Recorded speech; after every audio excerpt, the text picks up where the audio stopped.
12. Jenius itu hanya satu tingkat di atas gila. Dikutip dari Appendix dan Penghilangan, kumpulan refleksi filosofi oleh Schopenhauer.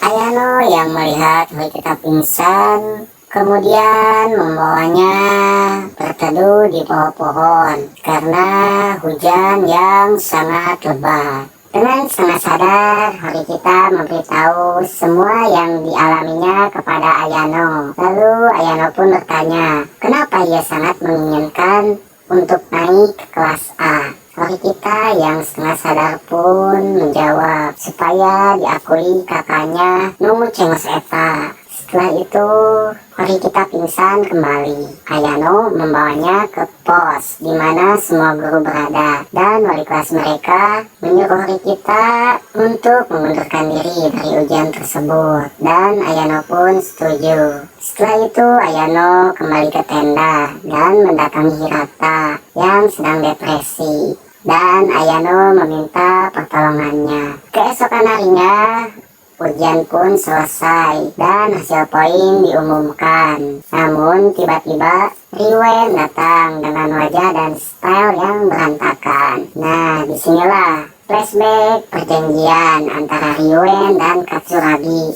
untuk membentuk aliansi.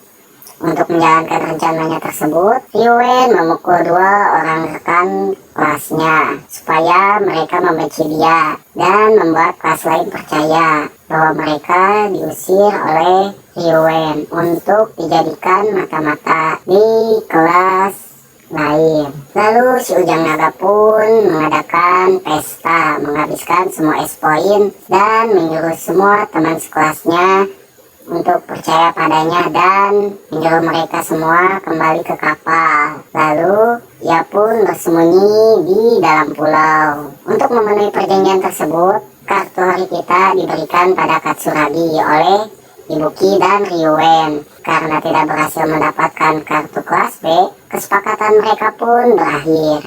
Di akhir ujian, aki-aki bedegong datang ke hutan untuk mencari Ryuen dan memberikannya kertas untuk menebak ketua kelas di kelas lain. Si Ujang Naga yang sudah pede dengan hasil pemikirannya dan percaya bahwa ia akan mendapatkan poin yang banyak.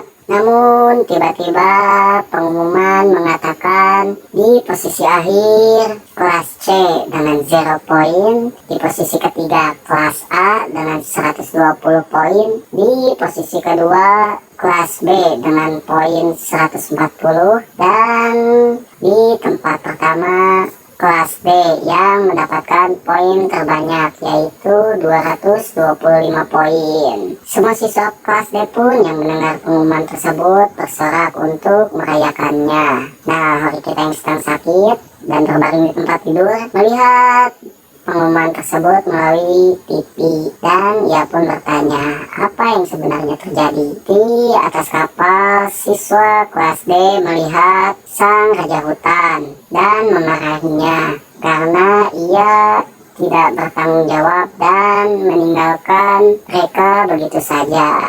Lalu Horikita berniat mencari Ayano dan menanyakan apa yang sebenarnya terjadi. Di lorong kapal, seorang dari kelas A melapor pada Sakayanagi tentang hasil ujian tersebut, dan itu sama persis dengan analisisnya. Dan disinilah Katsuragi mulai kehilangan pengaruhnya. Di sebuah dek kapal, Ayano menjawab, ia mengganti Horikita yang jadi pemimpinnya di saat ujian belum berakhir. Ia menggunakan syarat di dalam peraturan ujian untuk mengganti pemimpin. Lalu ia tahu bahwa Ibuki adalah mata-mata. Ia pun merusak kamera Ibuki, dan ia sengaja menyuruh Yama melemparkan lumpur kepada Horikita supaya Ibuki bisa mencuri kartunya. Lalu ia ke tenda dan membakar buku panduan untuk membuat ibu kabur.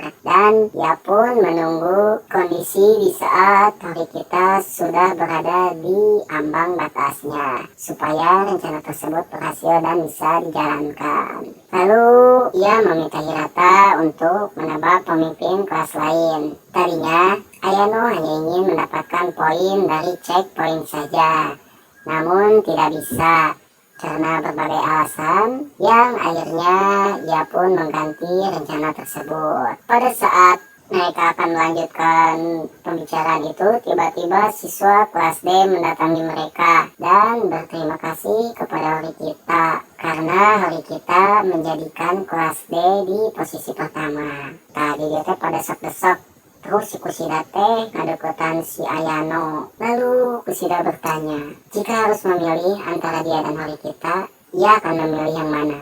Dengan tampang dinginnya Ayano menjawab, entahlah.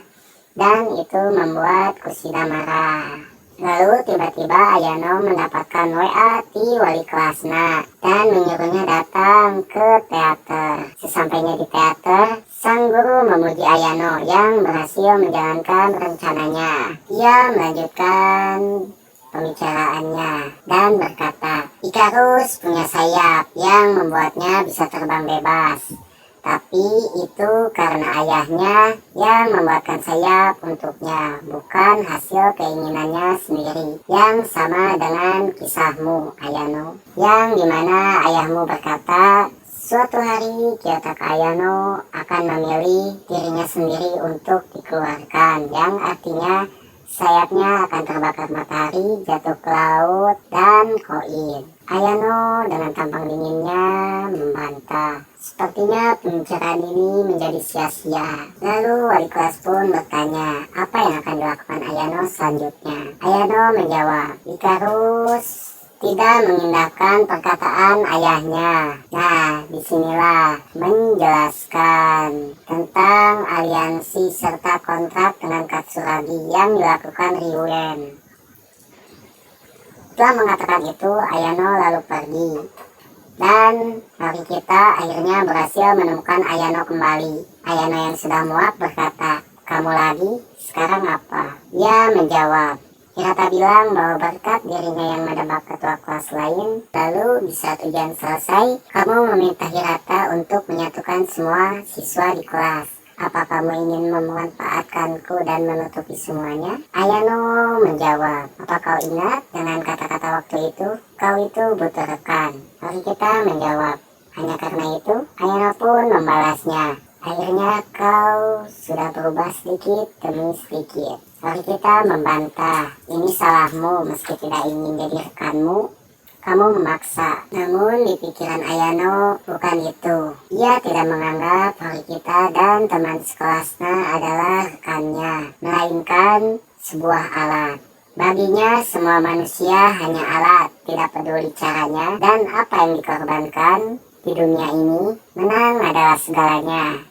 Asalkan pada akhirnya aku yang menang, itu sudah cukup. Selamat datang di kelas elit season 2. Di mana segalanya berdasarkan penilaian dan kepantasan. Sebelum itu, marilah kita berdoa dengan cara menekan tombol subscribe dan nyalakan lonceng notifikasinya supaya kalian gak ketinggalan dengan video terbaru lainnya. Terima kasih, sama-sama, jangan tanya. See you di next video selanjutnya.